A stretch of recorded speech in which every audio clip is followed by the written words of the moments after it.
In this video, we're going to talk about the coolest part of WippGrid, and that's the animation system that it has. So it has a few different animation options. The first ones are just going to be static, where it has no animation, where it either just shows the grid or it just shows one of them full screen, which is really good if you're going through and editing any sort of multicam or podcast setup. And then we also have the full animation mode, which basically is going to take it from a full screen view like this, and then it's going to animate it down onto the grid, and it's not going to animate any of the other grid items. Then we have the move animation mode, which is going to take all of them from off the screen and animate them onto the screen, and then it'll take them back off the screen at the end. That has a fade option, a zoom option, and a slide option, and the slide option also has a fade built in. The move mode is also what it's going to use behind the scenes, so that way we can animate from one layout to another layout. And on your side, it's extremely easy. You press two buttons and it's done. So let's take a look at that. And before we do that, I want to mention that all of this is powered by my Anim engine. Same thing in stuff like editor collection and editor titles. So if you've used those, it's going to be really easy to pick this system up. All right, for right here, I have the Resolve Creators podcast, or now Creative Jam,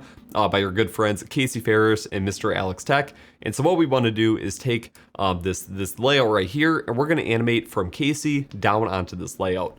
So coming over to the Effects tab, we're going to go to the Animation tab, and the first thing we're going to do is set the mode to be full. So right now it's not going to do anything, and that's because this only affects the beginning and end of the clip. Going all the way to the beginning, you can see now Casey's full screen, and when I press play, he's going to animate down into his position, and Alex's frame is not going to move at all. Now below that, we have the Anim engine, so I can change how long this animation actually takes. So if I want it to take 3 seconds, Casey's going to take his sweet time getting down into that position.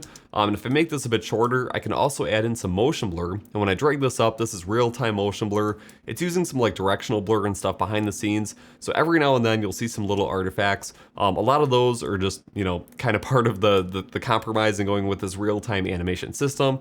But, 90+% of the time, it's going to look perfect. And it's just always going so fast that it's silky smooth and looks amazing. All right, but anyways, in this mode, we also have the option to set the end frame differently. So if I wanted Casey to come up, I could use frame 2. It starts at Alex and comes down. And then if I split this clip, what I could do is reverse that at the end. So right now, frame 1 comes down, frame 1 goes out.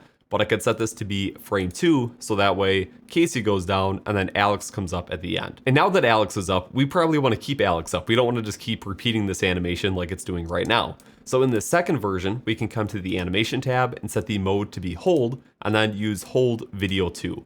And so what that's going to do when I press play, Casey goes down, Alex comes back up, and now it's just going to hold on Alex until we tell it to do something else. The one thing to remember with all of the animation in this tool is you cannot move these clips back and forth, because what that's going to do is mess up the timing with all of the other clips and also the audio below it. But what you can do is click in between these clips, and so that way you can drag both of their start and end handles back and forth. What that's going to do is keep all of the video timing, so that way their lips still match the audio and they're all in sync with each other, but it's going to change where the animations happen. So now Casey goes down, and then a little bit while later, Alex comes back up, and then it's just going to hold him.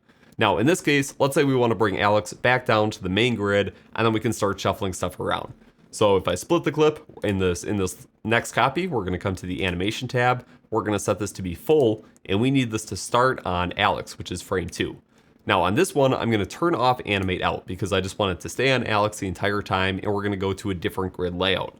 So when I press play, you can see now it's going to animate Alex. But keeping it very simple, we're now going to go to the part that would have been really difficult to do if you're setting up this grid manually. And that's bring in like another grid item or shuffle these around. So we're going to bring in that Resolve Creators logo. So if I split the clip right here on this next copy, we're going to delete WippGrid, completely get rid of it. And now we need to find the next layout, which in this case, we're going to use WippGrid 3, layout 5. And as you can see with the preview, that's just going to put the logo down at the bottom right. If I drag this down and place it on here, there's, 2 big issues. The first one is that it does not animate. It just instantly snaps that on. And the second issue is that it doesn't have these style controls. So of course, if you watch the style lesson, we can come to style and press style 1 to load all of that in.